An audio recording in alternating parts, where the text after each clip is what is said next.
এই মহিলাদের ইতিকাফ এখন যেমন আছে সেই সময় তেমন ছিল, পুরুষদের ইতিকাফ এখন যেমন আছে সেই সময় তেমনই ছিল। শুধু আপনি ইতিকাফ করবেন, আপনার স্ত্রী ইতিকাফ শূন্যভাবে মারা যাবে।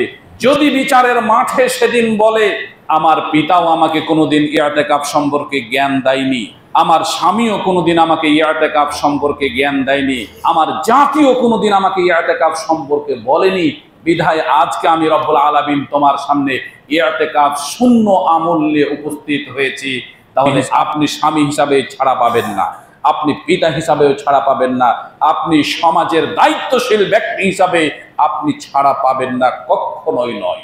একজন মায়ের কাছে, একজন বোনের কাছে এই আহ্বান পৌঁছলো না কেন? যে রাসূলের যুগে রাসূলের স্ত্রীগণ ইতিকাফ করেছেন, ওই ইতিকাফ আজও পর্যন্ত জীবন্ত আছে, মরে যায়নি। পুরুষ যেমন ইতিকাফ করবে, নারীও তেমন ইতিকাফ করবে। রাসূল সাল্লাল্লাহু আলাইহি সাল্লাম বলেন, বুখারীর 2041 নম্বর হাদিস থেকে শুরু করে 2045 নম্বরে কয়েকটি এখানে হাদিস আছে।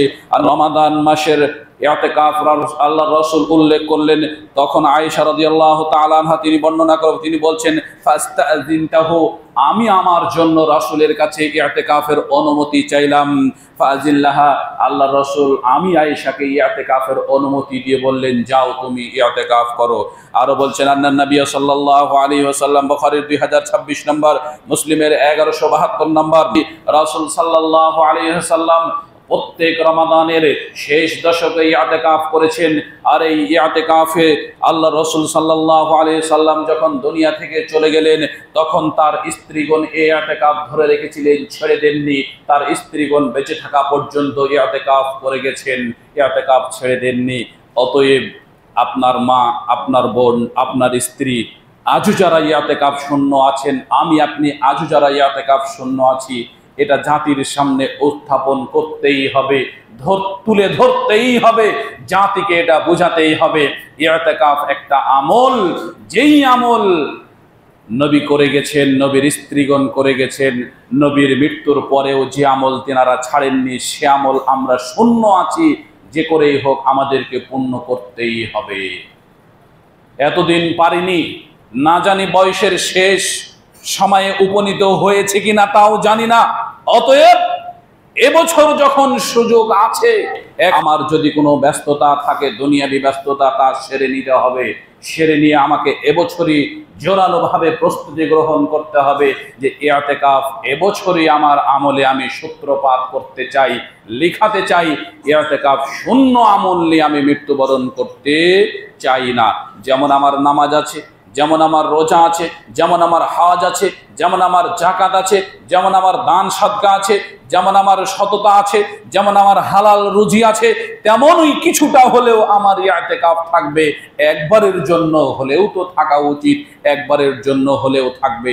আমাকে এভাবেই চিন্তা করে, আমাকে প্রস্তুতি গ্রহণ করে আমার, আপনার, আমাদের, আপনাদের গোটা জাতির আমল নামায় এটা লিপিবদ্ধ করাতে হবে। ইতিকাফের, মহিলাদের ইতিকাফের জন্য দুটি বিষয় জোরালোভাবে নিজের বিবেকে রাখতে হবে। এক, মহিলা ইতিকাফ করলে তার স্বামীর অনুমতি লাগবে, এটা জরুরি। দ্বিতীয়ত, মহিলা ইতিকাফ করলে যাতে করে কোনো ফিতনার আশঙ্কা না থাকে, এই দিকেই খেয়াল করতে হবে। ফিতনার আশঙ্কা মানে দুটি কথা এখানে জোরালোভাবে বলি। এক, মসজিদে যদিও আল্লাহ রসুলের স্ত্রীগণ ইতিকাফ করেছিলেন, এই একটা বিষয় যে মসজিদে ইতিকাফ করলে ফিতনার আশঙ্কা অবশ্যই আছে, তাহলে সেখানে তার আর চলবে না। মহিলার জন্য ইতিকাফ হচ্ছে বাড়িতে, তার নিজস্ব একটা ঘরের কোনায় বসে সে ইতিকাফ করবে। এর জন্য আরেকটি বিষয় ওই মহিলাকে স্মরণে রাখতে হবে, আমি ঘরে বসে ইতিকাফ করলে আমার স্বামী কি কোনো ফিতনায় পড়ে যাবে? দুনিয়াবি ফিতনায়, দুনিয়াবি মোহে, দুনিয়াবি লোভ লালসায় পড়ে কি সে পাপাচারে লিপ্ত হতে পারে? কারণ আপনি যতক্ষণ ইতিকাফে থাকবেন, ততক্ষণ পর্যন্ত, ইতিকাফে থাকা অবস্থা পর্যন্ত স্বামী স্ত্রীর কথা হবে, স্বামী স্ত্রীর দেখা হবে, তবে স্বামী স্ত্রীর একসাথে শোয়া হবে না।